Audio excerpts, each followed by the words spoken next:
This is Delhi. Please stand by for our next broadcast. This is All India Radio. You will now listen to the recording of today's proceedings during the question hour in the Lok Sabha. ये आकाशवाणी है. अभी आप आज लोकसभा में प्रश्नकाल के दौरान हुए कार्यवाही की रिकॉर्डिंग सुनेंगे. Question number 321 by Shri Anubhav Mohanty. Will the Minister of Agriculture and Farmers' Welfare be pleased to state A. Whether under the Mission for Integrated Development of Horticulture, maximum cost of Rs 30,000 per hectare is given for cultivation of spices like ginger and turmeric, out of which 40% is given as subsidy to the farmers for cultivation. B. Whether it is a fact that this cost is very low and needs to be enhanced at least fourfolds with immediate effect to encourage and motivate farmers to increase the cultivation of such crops. C. Whether the government will consider enhancing the cost of cultivation. And D. If so, the details thereof, and if not, the reasons therefore. Shri Kailash Chaudhary, Minister of State for Agriculture and Farmers' Welfare. उत्तर सभा पटल पर रख दिया गया. मोहंती जी. Don't disrupt Mohanty ji. Sir, I'm extremely happy that the government is extending the subsidy being provided to the farmers for cultivation of ginger and turmeric. But it should be provided on time, sir. They provide it every year after the financial year is over. But if it is given little earlier, then it will be the मैं आज सभी माननीय सदस्यों को बोलने का मौका दूंगा. Sir, हर माननीय सदस्य को बोलने का मौका दूंगा. देर रात्रि को 12 बजे तक सदन चलाऊंगा. आप अपनी सीट पर जाकर विराजे. Will the minister give an assurance that the government will सभी माननीय enhance the सदस्यों subsidy को by विराज के रहा हूं. fourfolds to आसन help से the व्यवस्था farmers दे in रहा a हूं. real sense, which सभी will act माननीय as a सदस्यों massive को आज booster, पर्याप्त sir, समय and पर्याप्त also अवसर दूंगा. consider आप अपनी diversification अपनी of the सीट पर cultivation जाकर of such बैठे. crops for enhanced production for the benefit of public. आप यहाँ चर्चा नहीं करना चाहते, संवाद नहीं करना चाहते, सरकार चाहती है कि मुद्दा नहीं उठाना farmers के income चाहते. को दुगना करे. अगर ये सपना को पूरा करना है, अगर इसको आप achieve नियोजित करना है, तरीके से तो ये स्पाइसेस के जो कल्टीवेटर्स सदन हैं, को farmers वैधान हैं, करना चाहते उनको हैं. मोटिवेट ये करना, उचित तरीका नहीं उनको है. एनकरेज करना बहुत ही जरूरत है. हमारी अगर संसदीय उनकी आमदनी परंपराओं नहीं के बढ़ती, अंदर तो फार्मर्स की नियोजित आमदनी तरीके को से दुगना सदन को करना बहुत ही स्थगित मुश्किल कराने का नामुमकिन प्रयास है. करना, तो मैं नारेबाजी करना, तकिया लेकर आना. कोई मैं डेडलाइन आपको कह रहा हूं कि सभी माननीय सदस्य हैं. कब तक आपको सोचा है आज कि हर इसको मुद्दे पूरा पर करेंगे? मैं ये पर्याप्त हाउस समय का पर्याप्त assurance अवसर डेडलाइन दूंगा. assurance दे सर. सभी को दूंगा. आप अपनी अपनी सीट पर जाकर बैठे. जाइए अपनी सीट पर. अगर मैं हर मुद्दे पर आपको बोलने का मौका नहीं दूं, तो फिर आप जेल में आना. अध्यक्ष महोदय जी, आप मुद्दे पर बोलना नहीं चाहते, चर्चा नहीं करना माननीय चाहते. सदस्य जी ने जिस माननीय तरह से मंत्री जी, प्रश्न किया है, जिसके अंदर उन्होंने स्पाइसेस के बढ़ावा देने के लिए बात की गई है. भारत सरकार के द्वारा लगातार इस विषय पर काम किया जा रहा है और विशेषकर हॉर्टिकल्चर बोर्ड के द्वारा और हॉर्टिकल्चर मिशन के तहत कार्यक्रम के अंदर भारत सरकार की ओर से कई सुविधाएं दी जा रही है, जिसमें उनको सहायता प्रदान की जाती है और सब्सिडी का भी प्रावधान किया गया है. और इसी के अंदर इसमें जैसा कि हमारे जो ऐसी क्रॉप है जो एक साल के लिए होती है, जो एक साल में ही तैयार हो जाती है, उसके लिए हम एक साथ हम पूरा पैसा उनको देते हैं. और वहीं जो कुछ क्रॉप ऐसी होती है जिसमें सेब हो गया या अनार हो गई, जो 3-4 साल में फसल तैयार होती है, तो उनके लिए हम 3 फेज के अंदर उनको पैसा किसान को देते हैं. और उसके अंदर जैसा कि फर्स्ट किस्त में ही 60% जो पैसा होता है वो मिल जाता है और 20% है वो दूसरे साल में और 20% बाकी बचा है वो तीसरे साल में मिलता है, ताकि किसानों को कोई बीज है या फर्टिलाइजर की आवश्यकता होती है 2 साल बाद, 1 साल बाद में, तो उनको ये व्यवस्था के नाते एक व्यवस्था की गई है. और निश्चित रूप से राज्य से जो भी प्रोजेक्ट आता है तो उसके ऊपर भारत सरकार तुरंत कार्रवाई करती है और किसानों को सुविधा देने के लिए और इस स्पाइसेस को बढ़ावा देने के लिए माननीय प्रधानमंत्री नरेंद्र मोदी जी ने 2014-15 के बाद में इस काम को और गति के साथ बढ़ाया और नई योजना भी प्रारंभ की.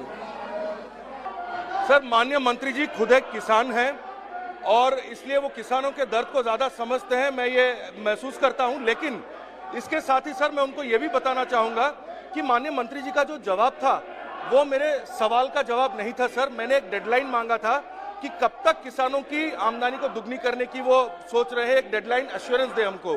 एक डेट का। माननीय अध्यक्ष महोदय जी, जैसा कि भारत सरकार के द्वारा और घोषणा भी की है कि 2022 तक हमारा लक्ष्य है कि किसानों की इनकम डबल करना, और उस दिशा में भारत सरकार लगातार प्रयास कर रही है। और डबल इनकम करने के लिए हमने बाकायदा उसके लिए कमेटी का भी जो बनाई है, और उसके जिस तरह से उसकी लागत को कैसे कम किया जाए, उसके उत्पादन को कैसे बढ़ाया जाए, और उसको वैल्यू एडिशन के आधार पर उनको जो जो योजनाएं बननी चाहिए उसके तहत उनको सहायता प्रदान करना, चाहे एग्रीकल्चर इंफ्रास्ट्रक्चर फंड के माध्यम से उनको सपोर्ट करना, आज किसान सम्मान निधि के तौर पर किसानों को डायरेक्ट बेनिफिट देना, और किसानों की जो केसीसी है वो अधिक से अधिक किसानों को ऋण मिले। इन सभी दृष्टि को ध्यान में रखते हुए भारत सरकार लगातार प्रयास कर रही है, और जो लक्ष्य है वो मैंने जैसा कहा कि 2022 तक हम निश्चित रूप से दुगना ही नहीं, उससे भी आगे जाकर हम किसानों के लिए किसानों की इनकम बढ़ाने का भारत सरकार लगातार प्रयास कर रही है, और हम सफल होंगे। Question number 322 Shri Vivek Shejwalkar ji. Question number 322 by Shri Vivek Narayan Shejwalkar. Will the Minister of Agriculture and Farmers' Welfare be pleased to state A. Whether the government is aware that farmers are being exploited by middlemen. B. If so, the steps being taken by the government for the protection of the interests of farmers and to save them from the clutches of middlemen. And C. The steps being taken in the direction of agricultural reforms. Shri Kailash Chaudhary, Minister of State for Agriculture and Farmers' Welfare. उत्तर सभा पटल पर रख दिया गया। माननीय अध्यक्ष महोदय, मैं मंत्री जी का धन्यवाद करना चाहता हूं, पूरा विस्तृत विवरण उन्होंने दिया है। मैं आपके माध्यम से उन्हें पूछना चाहता हूं कि जीरो बजट कृषि को अपनाने के लिए सरकार लगातार किसानों को आग्रह कर रही है। इन किसानों को प्रोत्साहित करने के लिए इन्हें अतिरिक्त सहायता व सुविधा उपलब्ध कराने की सरकार की क्या योजना है? इस पद्धति से की जाने वाली खेती से प्राप्त होने वाली फसल और रासायनिक उर्वरकों का उपयोग कर उगाई गई फसलों की न्यूट्रिएंट वैल्यू, लागत, यील्ड, भूमि की उर्वरता पर प्रभाव आदि का तुलनात्मक विश्लेषण क्या है? ऑर्गेनिक फार्मिंग और जीरो बजट कृषि में क्या अंतर है? माननीय अध्यक्ष महोदय जी, बहुत ही अच्छा क्वेश्चन माननीय सदस्य जी ने किया है, और जैसा कि हमारे प्रधानमंत्री माननीय नरेंद्र मोदी जी ने भी अभी जिस तरह से पूरे देश को संबोधित करते हुए और जीरो बजट या जो प्राकृतिक खेती के बारे में जिक्र किया, और आपको मैं बताना चाहूँगा कि जीरो बजट या प्राकृतिक खेती के लिए हमारा जो परंपरागत कृषि विकास योजना है, उस योजना के तहत हमने 2019-20 में इसके अंदर भारतीय प्राकृतिक कृषि पद्धति के कंपोनेंट को अंदर 8 राज्यों को इसमें शामिल किया है, और 4 लाख हेक्टेयर भूमि एरिया को हमने कवर करने का प्लान किया है, और साथ ही 29 करोड़ रुपए इसके लिए अलग से प्रावधान किया गया है। और इससे ये साफ जाहिर होता है कि भारत सरकार का ये विचार है कि आने वाले समय में प्राकृतिक खेती को बढ़ावा मिले, और इसके लिए मुझे एक बताते हुए प्रसन्नता है कि हमारे नमामि गंगे के अंदर भी हमारा जैसा कि 1,23,000 हेक्टेयर एरिया कवर किया जा रहा है, और प्राकृतिक खेती के अंदर भी हमने जैसा कि 4 लाख हेक्टेयर का मैंने जिक्र किया ही है।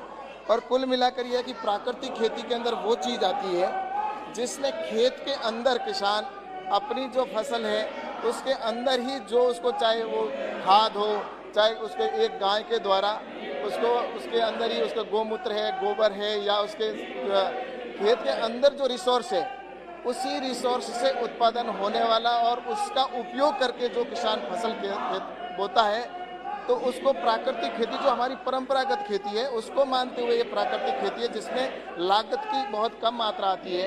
और दूसरा जो ऑर्गेनिक खेती है, तो ऑर्गेनिक खेती के अंदर भी प्राकृतिक खेती और जो दूसरे हमारी फर्टिलाइज़र है जिसमें बायो फोर्टिफाइड फर्टिलाइज़र है, और दूसरा जैसा कि बायो स्टिम्यूल जो हमारी सब्जी फर्टिलाइज़र है, उनका इसमें उपयोग होता है। और मुझे बताते हुए प्रसन्नता है कि आज देश के अंदर लगातार इस दिशा के अंदर काम किया जा रहा है, और ऑर्गेनिक का और प्राकृतिक खेती का जो क्षेत्रफल भी है वो लगातार जब से योजना प्रारंभ हुई है लगातार बढ़ता जा रहा है, और आज ये पूरे देश का जो हेक्टर है वो 6.19 लाख हेक्टर हो चुका है, और आगे भी हमारा लक्ष्य है कि इसको हम और आगे बढ़ाएं। माननीय सदस्य। माननीय अध्यक्ष महोदय, माननीय मंत्री आवारा जी शॉर्ट पशुओं में द्वारा जवाब फसल दो। को क्षति पहुंचाने के मामले लगातार सामने आ रहे हैं। इससे किसानों को भारी समस्या का सामना करना पड़ता है। इस समस्या के समाधान के लिए सरकार कोई ठोस कार्रवाई करेगी? माननीय अध्यक्ष महोदय जी, आवारा पशुओं की समस्या का माननीय सदस्य ने जो उठाया है, निश्चित रूप से सरकार के द्वारा ये प्रयास लगातार हो रहे हैं और राज्य के द्वारा भी ये प्रयास होते हैं। और इसके अंदर मुझे जहाँ तक लगता है कि जो हमारी आरडी की स्कीम है, मनरेगा के माध्यम से भी कुछ राज्यों ने इसमें पहल की है और कुछ राज्यों ने जिसमें उन्होंने अपने वहाँ पर योजना बनाकर उसको बाउंड्री के माध्यम से हम किस तरह से कर सकते हैं।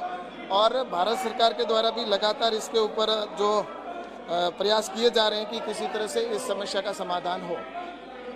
मंत्री महोदय, मैं फिर आपसे आग्रह कर रहा हूं कि आप अपने जवाब को शॉर्ट करें। मंत्री जी बात सुन रहे हैं मेरी बात को? नहीं तो मुझे टोकना पड़ेगा आपको। आप सिंह जी। धन्यवाद माननीय अध्यक्ष जी। मैं आपके माध्यम से सबसे पहले तो कृषि मंत्री जी का धन्यवाद देता हूं कि अनेक प्रयास उन्होंने किसानों के उत्थान के लिए किए। मैं आपके माध्यम से जानना चाहता हूं कि भारत सरकार ने 24 अप्रैल 2017 में एक जो हमारे किसानों के लिए कृषि उत्पाद पशुधन विपणन अधिनियम परिचालित किया था और बाद में हमारा नया किसान कृषि कानून आया जो किसानों को सशक्त करने के लिए एक महत्वपूर्ण कानून था। अपरिहार्य परिस्थितियों में वो कानून वापस लिया गया है। मैं आपके माध्यम से जानना चाहता हूं कि अब बिचौलियों से शोषण और अन्य तरह से किसानों की रक्षा के लिए, चूंकि पुराने कानून उतने सक्षम नहीं थे, नया सशक्त कानून वापस हो गया है, तो आगामी समय में किसानों की बिचौलियों से रक्षा के लिए माननीय हमारे जो कृषि मंत्रालय है वो किस तरह से आगे आकर किसानों की रक्षा कर पाएगी, मैं आपके माध्यम से माननीय मंत्री जी से जानना चाहता हूँ। माननीय अध्यक्ष महोदय जी, माननीय सदस्य ने बहुत ही अच्छा सवाल किया है और जैसा कि बिचौलियों को लेकर कृषि के जो कानून बने थे और उसको जिस कारण से हुआ वो सब पूरा देश जानता है। लेकिन मुझे लगता है कि भारत सरकार ने आगे के लिए जो पहले योजना है उसके अंदर मुख्य रूप से मकसद एक ही है हमारी सरकार का कि बिचौलियों से हमें मुक्ति मिले और इसके लिए हमारी सरकार कटिबद्ध है और आगे भी कटिबद्ध रहेगी। और इसके लिए हमारे जैसा कि इनाम के माध्यम से किसानों को इनाम मंडी के माध्यम से डायरेक्ट किसान को उसका फसल का बेचने पर उसको मूल्य मिले, तो उसके अंदर भी हमने किया है। इस तरह से हमने एग्रीकल्चर इंफ्रास्ट्रक्चर फंड के अंदर भी डायरेक्ट किसान को पैसा देने का प्रावधान किया है। और विशेषकर जैसा कि हमारी पीएम किसान सम्मान निधि है उसमें भी किसान को डायरेक्ट पैसा उपलब्ध कराया जाता है डीबीटी के माध्यम से। और इसी तरह से पीएम किसान मानधन योजना के अंदर भी निहाल चंद जी और फसल बीमा योजना, अन्य जितनी भी योजना है उसमें हम डायरेक्ट किसान को देते हैं और जिससे बिचौलियों से। धन्यवाद अध्यक्ष महोदय। मैं देश के प्रधानमंत्री जी का धन्यवाद करना चाहूँगा कि प्रधानमंत्री जी ने किसान की फसल दुगनी करने के लिए प्रधानमंत्री किसान सम्मान निधि, फसल बीमा योजना, किसानों की फसल इनकम दुगनी हो। आप योजना मत बताओ, आप प्रश्न पूछो, आपका क्या है? प्रधानमंत्री जी ने किसानों के लिए काम किया है। मैं आपके माध्यम से माननीय मंत्री जी से जानना चाहूँगा कि वर्ष 2019 के अंतर्गत राजस्थान में, मेरे संसदीय क्षेत्र पूरे राजस्थान में, बैंकों द्वारा फसल बीमा पोर्टल पर किसानों की गलत सूचना अपलोड करने के कारण करीबन 5000 किसान फसल बीमा क्लेम से वंचित रह गए। यह सारा का सारा बैंकों का और एग्रीकल्चर इंश्योरेंस कंपनी दोनों की भूमिका रहती है। तो मेरा आपके माध्यम से मंत्री जी से जानना है कि क्या बैंकों व एग्रीकल्चर इंश्योरेंस कंपनी के खिलाफ कोई कार्रवाई की है? क्या किसान की फसल का पोर्टल जो है उसको सही करने के लिए केंद्र सरकार क्या काम कर रही है?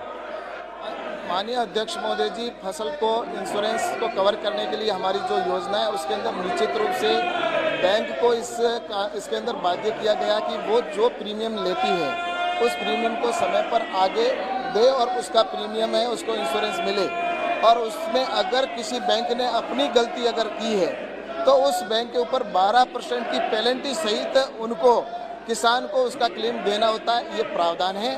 और मैं आपको बताना चाहता हूँ, जैसा माननीय सदस्य ने कहा है, अगर स्पेसिफिक अगर इनका कोई मैटर है तो निश्चित रूप से वो अगर लिखित में देंगे तो मैं इसकी जांच करा के और किसानों को उसका उचित जो मुआवजा है वो दिलाने की पूरी कोशिश करेंगे। Question number 323 Dushyant Singh ji. 323. Question number 323 by Shri Dushyant Singh. Will the Minister of Agriculture and Farmers' Welfare be pleased to state A. Whether the government has any data on number of tenant farmers and sharecroppers in the country. B. If so, the details thereof state UT-wise, and if not, whether the government has any plans to maintain the data of tenant farmers and sharecroppers in coming years. C. Whether the centre and various state governments are recognizing tenant farmers and sharecroppers for availing any of the government agricultural schemes. If so, the details of the schemes along with the list of the states which are recognizing the tenant farmers and sharecroppers, and if not, the reasons therefor. D. Whether the government has any intention to include the tenant farmers and sharecroppers as farmers in the database of AgriStack. And E. If so, the details of the steps being taken to include them, and if not, the reasons for not including them in the database of AgriStack. Shri Kailash Chaudhary, Minister of State for Agriculture and Farmers' Welfare. माननीय सदस्य। उत्तर सभा पटल पर रख दिए। अध्यक्ष जी, मैं आपके द्वारा मैं मंत्री जी से मैं जानना चाहूँगा कि आदरणीय प्रधानमंत्री जी ने हमारे किसानों के लिए पीएम किसान, उन्होंने हमारे लिए किसानों के लिए एमएसपी और क्रेडिट सपोर्ट दिया है, पर जो उत्तर मिला है मंत्री जी के द्वारा मुझे ये पता चल रहा है कि जो पीएम किसान योजना है उसमें लगभग 55% जो कृषक श्रमिक हैं वो उनको इसका लाभ नहीं मिलता। 2015 की आरबीआई की रिपोर्ट के द्वारा हमें ये पाया गया है कि ऋण जो वर्तमान के जो लैंड होल्डर्स हैं उनको ही मिलता है, जो भूमिहीन किसान हैं उनको ये मिलता नहीं है। लगभग 14 करोड़ भूमिहीन किसानों को इसका लाभ अब तक नहीं मिला है। मैं आपसे जानना चाहूँगा, जब हमारे साथ में आप किसान नेता हैं, मैं चाहूँगा कि इसके लिए आप क्या कर रहे हैं। माननीय अध्यक्ष महोदय जी, जैसा कि फिगर बताया गया है उसके अंदर जो किसानों को सम्मान निधि का पैसा है वो लैंड होल्डिंग जिसकी है, जो किसान खेत का मालिक है उसको ही माना गया है। और इसके अतिरिक्त मुझे कहना है कि जो बटाईदार किसान हैं उनका जो टोटल देश के किसान हैं उसमें 17.3% किसान ऐसे हैं जो बटाईदार हैं। उन किसानों के लिए भी प्रधानमंत्री जी ने विशेष योजना बनाकर, और मुझे बताते हुए प्रसन्नता है कि किसानों को हम सपोर्ट एक तो उस समय जब वो फसल बोए उस समय मिले, उसके लिए किसान की जो केसीसी है तो केसीसी के अंदर राज्य सरकार अगर उसमें उनके जो नॉर्म्स के अनुसार जोड़कर अगर भारत सरकार को भेजती है तो उसमें केसीसी में उसको कवर किया गया है। और इसके साथ ही जो फसल का बीमा है, क्योंकि किसान को रिस्क जब फसल का नुकसान होता है तो उसको रिस्क मिले, तो इस दृष्टि से उसमें भी उनको जोड़ा गया है, उनको इसके अंदर जोड़ सकते हैं। और साथ ही जो फर्टिलाइज़र है उसके अंदर भी सब्सिडी के अंदर जो बटाईदार किसान हैं उनको भी वो उसका लाभ ले रहे हैं। और साथ ही बीज है तो उसके अंदर मिनी किट के जो हमारे बीज नई वैरायटी के देते हैं तो वो भी उसके अंदर किसानों को इसका लाभ मिल रहा है। तो मुझे लगता है कि भारत सरकार निश्चित रूप से ऐसे जो किसान हैं, बटाईदार किसान हैं, उनके लिए बिल्कुल हर समय सपोर्ट करने के लिए योजनाएं बनाई है और उसका लाभ भी किसान ले रहे हैं। मंत्री जी से मैं जानना चाहूँगा, इनका प्रश्न जो मुझे अभी मिला है, उत्तर मिला है, मैं उससे बड़े मंत्री जी बैठे हुए हैं, मैं चाहूँगा कि मेरा दूसरा प्रश्न ये है कि जो डेटा प्रोटेक्शन बिल है जो 2019 का आ रहा है, इसमें अभी वो जेपीसी है, अब तक ये लंबित है। क्या किसान का डेटा और उनका डेटा प्रोफाइलिंग विभाग द्वारा कॉर्पोरेट जगत को दिया जाएगा? और अगर दिया जाएगा, जैसे मध्य प्रदेश में मंत्री जी के क्षेत्र में पायलट को हो रहा है, माननीय स्पीकर साहब की जगह पे पायलट हो रहा है, हम गरीब क्षेत्र से आते हैं, झालावाड़ के क्षेत्र में या बाला के क्षेत्र में इसका लाभ हमारे क्षेत्र को पायलट करने का क्यों नहीं किया गया है? और ये डेटा प्रोटेक्शन से बड़े उद्योगपति को इसका लाभ मिलेगा, हमारे पूरे किसानों का पूरा डेटा पूरे विश्व में फैलेगा, हमारे किसानों को लाभ कब मिलेगा और हमारे जो भूमिहीन किसान हैं इसका लाभ वो कब ले पाएंगे। सदस्य का सवाल कुल मिला के प्रश्न के अंतर्गत तो है, लेकिन वो सिर्फ अपने क्षेत्र की चिंता कर रहे हैं। मैं आपके माध्यम से उन्हें बताना चाहता हूँ, भारत सरकार ने डिजिटल एग्रीकल्चर मिशन प्रारंभ किया है। इस मिशन के अंतर्गत जो किसान जिनके पास जोत है उनके खाते को डिजिटलाइज किया जा रहा है। अभी तक 5 करोड़ किसानों का खाता डिजिटलाइज किया गया है। हमारी कोशिश है कि दिसंबर ख़त्म होते होते 8 करोड़ किसान उसमें आ जाएं। जहां तक पायलट का सवाल है तो निश्चित रूप से कोई भी योजना होती है उसको पायलट कहीं करना पड़ता है, तो 4-5 जिलों में ही वो हुई है, लेकिन इसके बाद वो पूरे देश भर में होने वाली है। और जो डाटा का सवाल है, मैं आपके माध्यम से सदन को आश्वस्त करना चाहता हूं, किसानों का डाटा कहीं भी जाने वाला नहीं है, उसको पूरी सुरक्षा के साथ स्कीम को लागू किया जा रहा है। जसकौर मीणा। मेरा प्रश्न है कि राज्य सरकारें किसानों को भारत सरकार की लाभकारी योजनाओं का पूरा लाभ नहीं दे रही हैं। क्या राज्यों को पाबंद करने का कोई मॉनिटरिंग सिस्टम या कोई ऐसा तंत्र विकसित किया कि भारत सरकार की योजनाओं का पूरा लाभ हमारे किसानों को मिले? अन्य अध्यक्ष महोदय जी, कृषि राज्य का विषय है और भारत सरकार उसमें राज्यों का सपोर्ट करती है, और इसी के तहत मैं कह सकता हूँ जितनी योजनाएं बनी हैं उनमें भारत सरकार लगातार सपोर्ट करती आई है। और जहाँ इन्होंने किसानों की इनकम बढ़ाने के लिए की बात की है तो डायरेक्ट सपोर्ट के तौर पर जैसा किसान सम्मान निधि का पैसा है वो डायरेक्ट दिया जा रहा है, और दूसरे जैसा कि हमारी और भी कई स्कीमें हैं जिसमें एग्रीकल्चर इंफ्रास्ट्रक्चर फंड है तो उसमें भी डायरेक्ट है, और फसल जो हमारा 10,000 FPO बनाए जा रहे हैं और वो FPO किसानों का समूह बनाएंगे और किसानों को डायरेक्ट मार्केट से जोड़ने का भी काम करेंगे और इंफ्रास्ट्रक्चर को भी मजबूत करेंगे।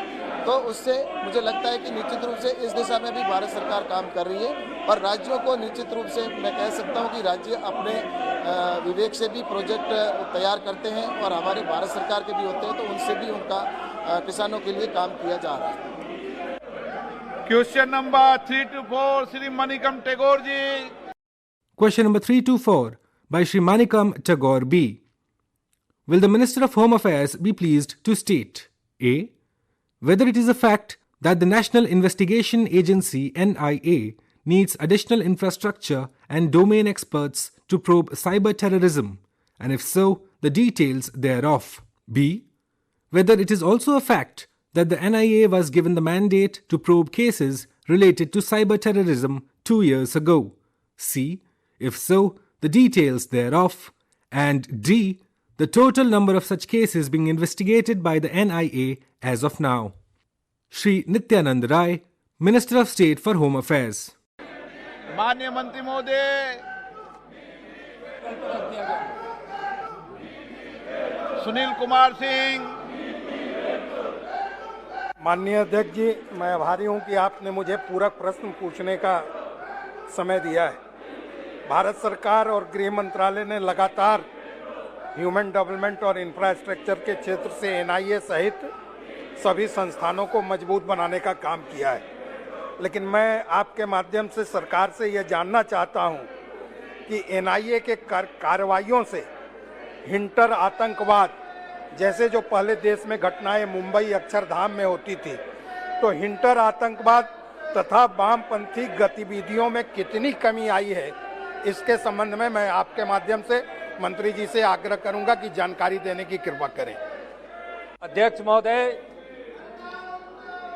हिंटरलैंड आतंकवाद की घटनाओं के कारण देश में निर्दोष लोगों की हत्या हो जाती थी, काफी लोग गंभीर होते थे, जान माल की नुकसान होती थी। मोदी सरकार के ठोस एवं सकारात्मक कदमों के कारण हिंटरलैंड आतंकवाद में काफी कमी ही नहीं आई है। आज के डेट में यह शून्य है। अगर 2013 वर्ष के आंकड़ों को देखा जाए तो हिंटरलैंड आतंकवादी संबंधी घटनाएं 4 घटनाएं हुई थी, बड़ी बड़ी घटनाएं हुई थी और उसमें 23 लोगों की मृत्यु हुई थी और सैकड़ों लोग घायल हुए थे, जो आज वर्ष 2020 में घटकर शून्य हो गई है। इस प्रकार से हिंटरलैंड आतंकवादी गतिविधियों में कमी ही नहीं आई है, रोकथाम भी हुई है और कोई घटनाएं 2020 में के आंकड़ों के हिसाब से अभी तक कोई घटना नहीं घटी है। वामपंथी उग्रवाद के मामले में जहां माननीय सदस्य महोदय जानने का उन्होंने जो प्रयास किया है, वामपंथी उग्रवाद हिंसा के मामलों में 2019 के मुकाबले 2020 में 70% की कमी आई है। वही नागरिकों की सुरक्षा बलों पर हमले के दौरान होने वाली मृत्यु में 80% की कमी आई है। वामपंथी उग्रवाद हिंसा का भौगोलिक फैलाव 2010 के वर्ष में 95 जिलों तक था, जो कि वर्ष 2020 में घटकर 23 जिलों तक सीमित हो गया है। और जहां तक 2021 वर्ष की जानकारी प्राप्त हो रहे हैं, उसके हिसाब 2020 के वह जिले जो 53 जिले थे, उसमें भी 25% की कमी की जानकारी प्राप्त हो रही है। वामपंथी उग्रवाद की समस्याओं से निपटने के लिए केंद्र की सरकार ने वामपंथी प्रकोष्ठ की स्थापना की है। इस प्रकार से मोदी सरकार द्वारा उठाए गए कदमों के कारण और ठोस प्रयास के कारण हिंटर आतंकवाद और वामपंथी गतिविधियों में कमी आई है। श्री राम शिरोमणि वर्मा। बहुत धन्यवाद माननीय अध्यक्ष जी। क्या माननीय मंत्री जी यह बताने की कृपा करेंगे कि डिजिटलीकरण से दिन पर दिन भारत में साइबर अपराधों में हो रही बढ़ोतरी, फर्जी bank call, email link, SMS, phone call के जरिए व इंटरनेट साइबर ठगी के शिकार लोगों को राहत देने, रोकथाम एवं ऐसे अपराधियों को शीघ्र दंडित करने एवं साइबर सुरक्षा सुनिश्चित करने हेतु सरकार ने अब तक क्या किया है या क्या विचार कर रहे हैं? साइबर अपराध जो आजकल आतंकवादी गतिविधियों से लेकर विभिन्न प्रकार के अपराधों के लिए प्रयोग करने का एक प्रयास है। इसीलिए 2008 के NIA एक्ट में संशोधन किया गया और साइबर क्राइम की गतिविधियों को NIA के दायरे में लाया गया है। महोदय, निश्चित रूप से साइबर आतंकवाद अपराध की गतिविधियों, जैसे उन्होंने कहा कि हैकिंग, पहचान की चोरी, धोखाधड़ी, क्रेडिट कार्ड या उस प्रकार की कुछ अश्लील सामग्रियों के माध्यम से जो घटनाओं का प्रचार प्रसार करने का प्रयास किया जाता है, उसके संबंध में जो डिजिटल संबंध में उन्होंने पूछा है, सरकार उसमें हर प्रकार का प्रयास कर रही है और साइबर क्राइम को बड़ी संवेदनशीलता के सरकार उस नज़रिए से देख रही है और इसके लिए कई कदम भी उठाए गए हैं ताकि साइबर क्राइम के अपराधों को साइबर अपराधों में कमी लाई जा सके। इसलिए सरकार ने तो अधिनियम के संशोधन के साथ साथ NIA के पास आंतरिक साइबर फॉरेंसिक परीक्षक तथा तकनीकी फॉरेंसिक वैज्ञानिक का भी सहारा लिया जाता है और इसके साथ साथ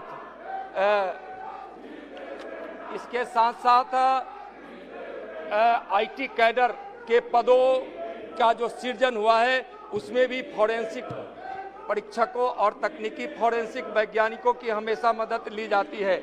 और इस प्रकार से साइबर क्राइम अपराध को रोकने के लिए जो NIA ने नेटवर्क खड़ा किया है और सरकार ने कई कदम उठाए हैं, इसमें बहुत सारे NIA के प्रयासों से बहुत काफी कमी आई है। NIA के केस से संबंधित आतंकवादी गतिविधियों की संपत्ति को जब्त करने का अधिकार दिया गया है। साइबर क्राइम से संबंधित कोई भी व्यक्ति या कोई भी संस्था जिसका फैलाव सीमा से पार होता था, वह भी पहले जांच एनआईए के जांच अन्वेषण या अभियोजन के लिए या कार्य सिद्धि में बाधक, दोष सिद्धि में बाधक बनता था, उसके भी उसको अधिकार दिए गए हैं। इस कारण से साइबर अपराध की रोक और कमी के लिए सरकार लगातार प्रयास कर रही है। माननीय अध्यक्ष महोदय, मैं आपके माध्यम से गृह मंत्रालय, माननीय गृह मंत्री और विभाग को हृदय से बधाई देता हूं कि हर कदम इस देश हित में और क्राइम और अपराध को रोकने की दिशा में यह गृह मंत्रालय उठा रही है और सक्षमता से पालन कर रही है। माननीय अध्यक्ष महोदय, मैं आपके माध्यम से माननीय मंत्री से जानना चाहता हूं कि एनआईए के सशक्तिकरण हेतु क्या क्या कदम अभी तक गृह मंत्रालय ने उठाया है। मैं माननीय मंत्री से जानना चाहता हूं, कृपया इसको बताने का कष्ट करें। अध्यक्ष महोदय, केंद्र की सरकार के द्वारा और गृह मंत्रालय के माध्यम से एनआईए के सशक्तिकरण के लिए कई प्रयास किए गए हैं, कई कदम उठाए गए हैं। इंफ्रास्ट्रक्चर में भी कई प्रकार के कदम उठाए गए हैं। सरकार एनआईए के लिए विश्व स्तरीय बुनियादी ढांचों के निर्माण के लिए प्रतिबद्ध है। एनआईए हेतु दिल्ली स्थित मुख्यालय, जम्मू, लखनऊ, कोलकाता, गुवाहाटी, हैदराबाद, रायपुर, मुंबई, कोची, चंडीगढ़, रांची, चेन्नई और इम्फाल में इसके 12 शाखा कार्यालय उपलब्ध कराए गए हैं। इसमें से 4 की स्वीकृति 2019 और 2020 में दी गई है और एनआईए को और मजबूत करने के लिए एनआईए एक्ट 2008 और यूएपीए एक्ट 1967 में वर्ष 2019 में मुख्यतः संशोधन किए गए हैं। एनआईए की जांच का अधिकार क्षेत्र भारत से बाहर भारतीय नागरिक एवं उनके हितों तक बढ़ा दिया गया है। स्पेशल कोर्ट के जज की नियुक्ति व्यक्तिगत न होकर न्यायालय विशेष को नामित करने की व्यवस्था की गई है। एनआईए के जांच के दायरे में और कई प्रकार के अपराध लाए गए हैं। डीजी एनआईए को एनआईए के केस से संबंधित आतंकवादियों की संपत्ति को जब्त करने का अधिकार भी दिया गया है। आतंकवाद में लिप्त व्यक्तियों को आतंकवादी घोषित करने का अधिकार केंद्र सरकार को दिया गया है। जो पहले संगठन को ही सिर्फ था, आतंकवादी संगठनों को, अब व्यक्ति को भी आतंकवादी घोषित किया जा सकता है। इस प्रकार से एनआईए की सशक्तिकरण के लिए जहां तक संरचनात्मक ढांचों को मजबूत करने का प्रयास सरकार की है, वही एनआईए को और अधिकार देकर और 2008 के एनआईए एक्ट और 1967 के यूएपीए एक्ट में संशोधन करके उसको सशक्त बनाया गया है, जिसके अच्छे परिणाम आ रहे हैं। 325 राजकुमार Chahar. Question number 325 by Shri Rajkumar Chahar, Ms. Debashri Chaudhary. Will the Minister of Agriculture and Farmers' Welfare be pleased to state: A. The amount of funds disbursed to the farmers since the launch of the Pradhan Mantri Kisan Samman Nidhi PM Kisan Yojana till date year-wise. B. Whether there are any other similar programs initiated by the states that complement this program, and if so, the details thereof. C. The manner in which the farmers deprived of the benefits of the said scheme are proposed to be provided these benefits. And D. The time by which the said benefits are likely to be provided. Shri Kailash Chaudhary, Minister of State for Agriculture and Farmers' Welfare. प्रश्न संख्या 325, question number 325 पटल पर रख दिया गया है। माननीय अध्यक्ष जी, देश का किसान जब से किसान सम्मान निधि पा रहा है और वो बार बार देश के प्रधानमंत्री माननीय नरेंद्र मोदी जी को धन्यवाद देता है कि किसी प्रधानमंत्री ने किसानों की आय को बढ़ाने की चिंता की। निश्चित रूप से प्रधानमंत्री किसान सम्मान निधि ने किसानों की आय को बढ़ाने में बड़ी महत्वपूर्ण भूमिका निभाई है, एक बड़ा योगदान दिया है। लेकिन मैं सरकार के मंत्री जी से पूछना चाहता हूं कि प्रधानमंत्री किसान सम्मान निधि के अलावा ऐसी कौन सी योजनाएं हैं जिनसे किसानों की आय बढ़ने में उनको अवसर मिलेगा और किसानों की आय बढ़ सकेगी। इसके बारे में माननीय मंत्री जी कृपया बताने की कृपा करें। माननीय अध्यक्ष जी, जैसा कि माननीय सदस्य ने भी कहा है, योजना बोलने के लिए माननीय अध्यक्ष जी, जैसा कि माननीय सदस्य ने कहा है, ऐसी कई हमारी महत्वपूर्ण योजनाएं डबल इनकम करने के लिए और आने वाले समय के अंदर किसानों को लाभ मिले। और जैसा कि इसके अंदर सबसे पहला काम हमारे प्रधानमंत्री जी ने किसानों की इनकम बढ़ाने के लिए बजट को बढ़ाने का प्रावधान किया गया। पहले बजट जो था वो सिर्फ 2014 तक कृषि का बजट ही टोटल मिलाकर सिर्फ 23,000 करोड़ रुपए अधिकतम रहा, लेकिन अब कृषि का बजट है वो 1,23,000 करोड़ से भी अधिक हो चुका है।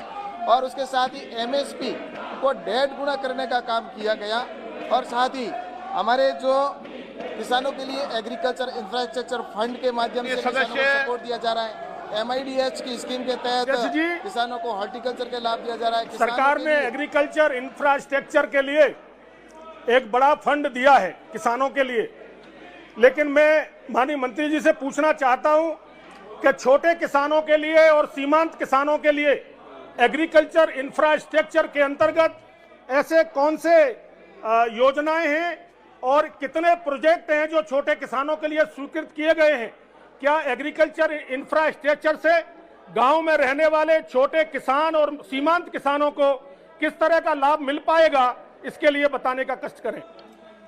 माननीय अध्यक्ष महोदय जी, मुझे बताते हुए प्रसन्नता है कि पहली बार ऐसी योजना प्रारंभ की जिसमें किसान को डायरेक्ट बेनिफिट हो और किसान को वैल्यू मिले और वैल्यू एडिशन के आधार पर आज एग्रीकल्चर इंफ्रास्ट्रक्चर फंड इस कोरोना के काल के अंदर भी 1 लाख करोड़ रुपए का प्रावधान किया गया, जिसमें किसान को अगर वो किसान समूह के रूप में हो तो समूह के अंदर भी उसको FPO बनाकर वो अपना एग्रीकल्चर इंफ्रास्ट्रक्चर का यूज कर सकता है। ठीक है मंत्री जी, 1 लाख करोड़ दीजिए ना, आगे बढ़े। देवाश्री चौधरी जी कर सकता है।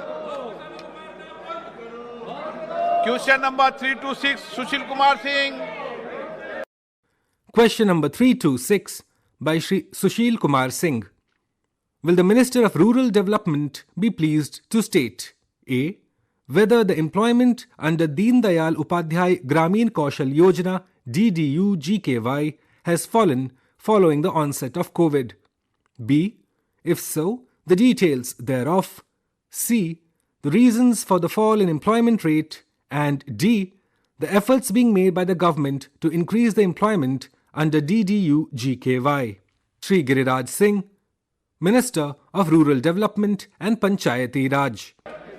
माननीय मंत्री जी, माननीय सदस्य। माननीय महोदय, मेरा प्रश्न ग्रामीण क्षेत्र में युवाओं को रोजगार स्वरोजगार से संबंधित है।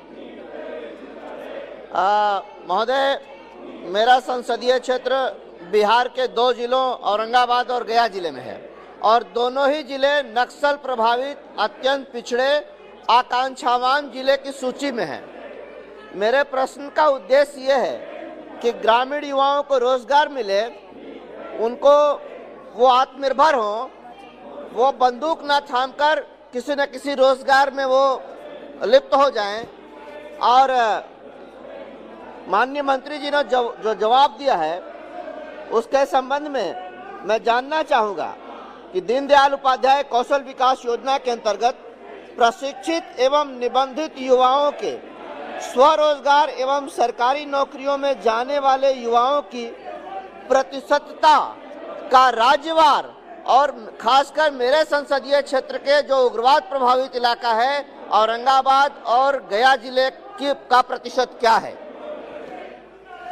अध्यक्ष महोदय, मैं आपके माध्यम से माननीय सदस्य को बताना चाहूँगा, ये DDU-GKY जो कल्पना की गई है ग्रामीण क्षेत्र के युवाओं को ही रोजगार देने का, और उस रोजगार के अंतर्गत पूरे देश में 11,23,000 783 उम्मीदवारों को प्रशिक्षित किया गया और 7,13,723 लोगों को रोजगार दी गई।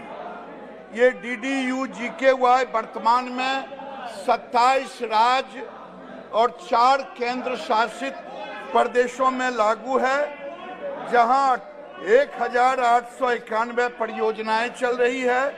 2,369 से अधिक प्रशिक्षण केंद्र हैं और इसमें 877 से अधिक परियोजनाएं कार्यान्वित एजेंसियों के साथ 616 से अधिक जॉब रोल के लिए 97 सेक्टर में प्रशिक्षण दिया जा रहा है। बिहार में प्रशिक्षित किए गए 55,125 और उनको नियोजित रोजगार दिए गए 29,114 और इनके वैसे तो अध्यक्ष महोदय ये राज्यों में कहीं भी स्थापित होगा और किसी भी जिले के नौजवान गरीब वहां आकर के ट्रेनिंग लेंगे, लेकिन मैंने औरंगाबाद का निकाला है कि 2014 से 16 540 लोगों ने ट्रेंड हुए, प्लेसमेंट हुआ 187, 16-17 में 614 लोग ट्रेंड हुए। कुल मिला करके मैं 1 मिनट में अपनी बात कह रहा हूं कि 2,779 ट्रेंड हुए औरंगाबाद, 1,527 को नौकरी मिली। माननीय सदस्य। माननीय महोदय, माननीय मंत्री जी ने मेरे प्रश्न के घ खंड का जो उत्तर दिया है उसमें इन्होंने केवल ये कहा है कि रोजगार अभियान को की प्रगति के लिए, यानी मेरा प्रश्न ये है महोदय, मेरा उद्देश्य ये है कि उग्रवाद प्रभावित इलाकों के युवा बंदूक नहीं थामकर किसी न किसी काम में वो लग जाएं। लेकिन जो उत्तर मुझे दिया गया है वो ये है कि मुख्य कार्यकारी अधिकारियों के द्वारा बैठकों का आयोजन किया जा रहा है।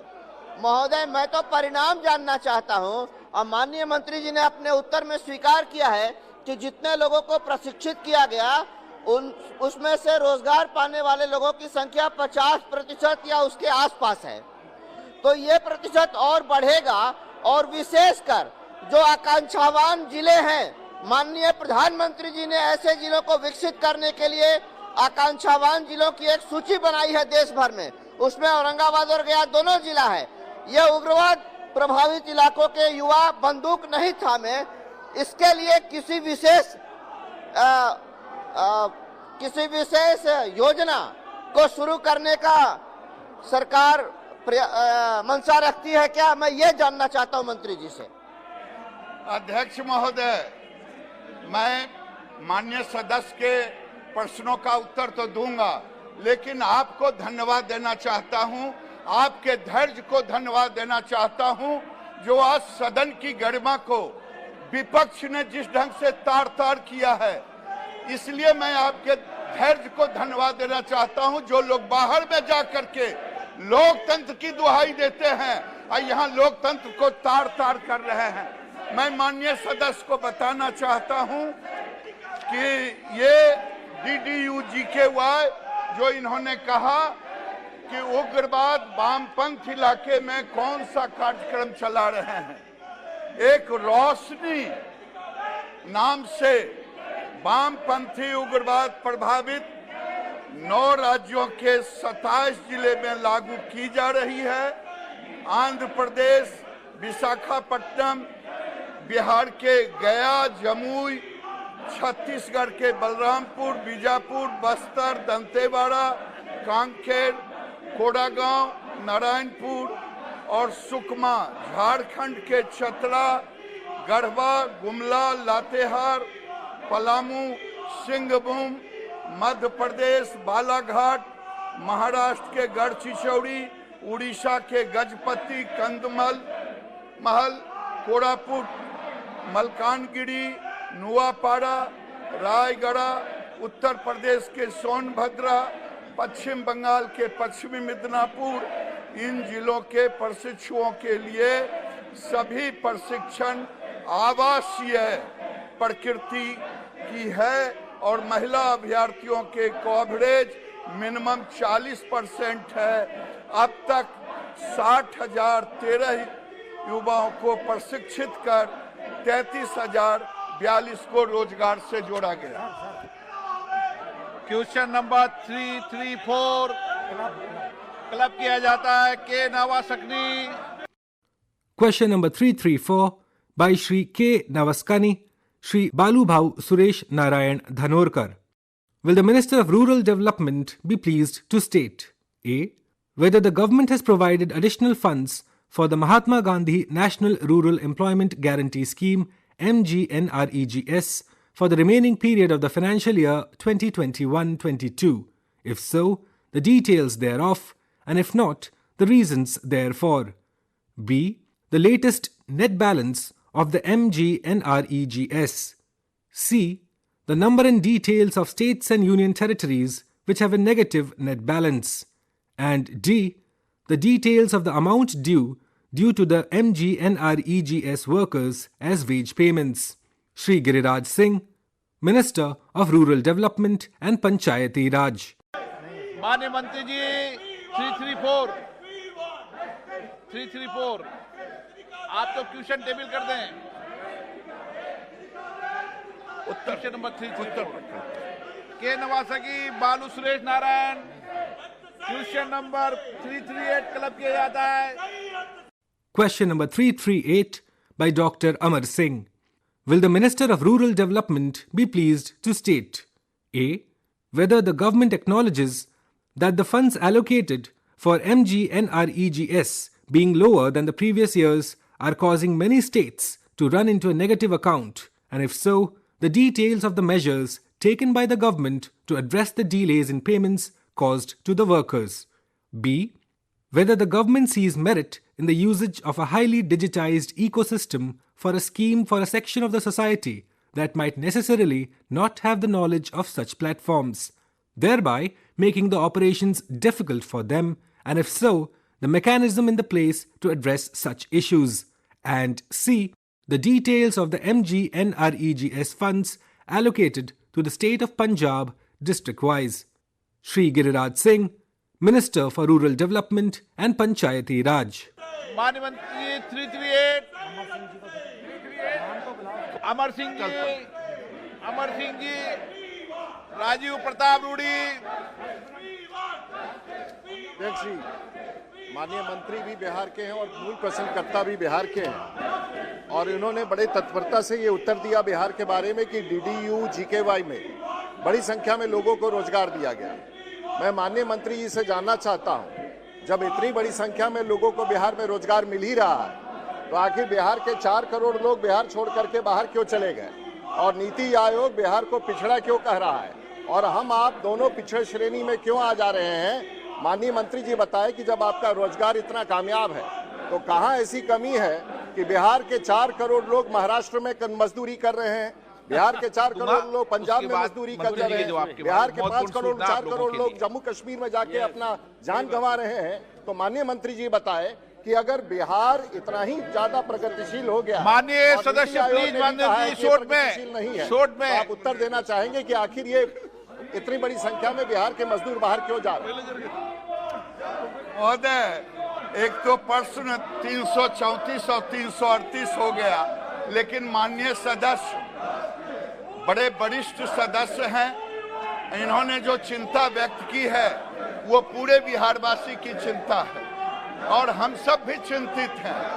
लेकिन भारत सरकार की ओर से जो योजनाएं चलाई जा रही है वो मैं मंत्री जी को बताने का काम किया। एक मिनट माननीय सदस्य, एक मिनट माननीय सदस्यों को सूचित किया जाता है कि आपके सुलभ उपयोग के लिए एक मोबाइल ऐप तैयार किया गया है जिसके माध्यम से आप अपने मोबाइल टैबलेट में जैसे उपकरणों पर संसद की कार्रवाई के प्रसारण के साथ साथ संसदीय पत्रों और अन्य महत्वपूर्ण संसदीय दस्तावेज को देख सकते हैं। इस ऐप के माध्यम से आप संसदीय कार्यों से संबंधित सामग्रियां, विशेष रूप से आज के पत्र, लाइव टीवी, संसदीय कार्य, प्रश्न उत्तर, डिबेट, परिचालित किए गए कागजात, सदस्यों के संबंधित जानकारी, बुलेटिन भाग 1, बुलेटिन भाग 2, समिति के कामकाज, विधेयकों से संबंधित जानकारी आदि अवलोकन कर सकते हैं। ये ऐप आपके लिए बहुत उपयोगी रहेगा। मेरा आप सभी से अनुरोध है कि आप अपने अपने संसदीय क्षेत्र में भी आपकी क्षेत्र की जनता को उस ऐप को डाउनलोड करो, ताकि आप संसद में इस तरीके के आचरण आपकी क्षेत्र की जनता को दिखा सको। मैं माननीय सदस्यों आपसे अंतिम दिन आग्रह कर रहा हूं। आपसे मेरी बहुत अपेक्षा है सदन चलाने की। आप प्रयास करें कि सदन चले, सदन में अपनी बात कहने का मौका दें। मैंने आज सुबह आपको कहा था मैं आपको पर्याप्त समय, पर्याप्त अवसर दूंगा। आप सदन की गरिमा आचरण को बनाए रखें। ये सदन की गरिमा और आचरण आप सबकी है, सदन आप सबका है। आप चर्चा संवाद के लिए आते हैं, एक अच्छी चर्चा हो, संवाद हो। आप अपने क्षेत्र के महत्वपूर्ण मुद्दों को सदन में रखें ताकि सदन ठीक से चले। मैं हर विषय पर, जो विषय भी आप मुद्दा उठाना चाहेंगे, मैं पर्याप्त समय, पर्याप्त अवसर दूंगा। और हमें कोशिश करना चाहिए कि हम किस तरीके से सदन को मर्यादित कर सकते हैं और जनता की अपेक्षाएं, आकांक्षाएं इन सदनों के माध्यम से पूरी कर सकते हैं। आपको पुनः आग्रह, आप अपनी सीट पर विराजें तो आपको मैं पर्याप्त समय, पर्याप्त अवसर हर मुद्दे में दूंगा। बालू जी का मुद्दा है, एन के प्रेमचंद्रन जी का मुद्दा है, हमारे गला खराब हो गया आजकल, उनका वकील साहब का महत्वपूर्ण मुद्दा है। कई लोग बोलना चाहते हैं। मैं सबको आज आग्रह करता हूं कि आप अपनी सीट पर जाएं। अपने क्षेत्र के जितने भी बुनियादी सवाल है, मुद्दे हैं, आप जितना समय चाहेंगे उतना समय आपको बोलने का मौका दूंगा। अगर आप चाहते हैं सदन चले, सदन आप सबका है, आप चाहेंगे तो सदन चलाऊंगा मैं और आपकी अपेक्षाएं, आकांक्षाओं को भी पूरी करूंगा। आप बैठना चाहते हैं, सदन की कार्रवाई आज 2 बजे तक के लिए स्थगित की जाती है। अभी आप आज लोकसभा में प्रश्नकाल के दौरान हुए कार्यवाही की रिकॉर्डिंग सुन रहे थे। You were listening to the recording of today's proceedings during the question hour in the Lok Sabha. This broadcast came to you from the Delhi station of All India Radio.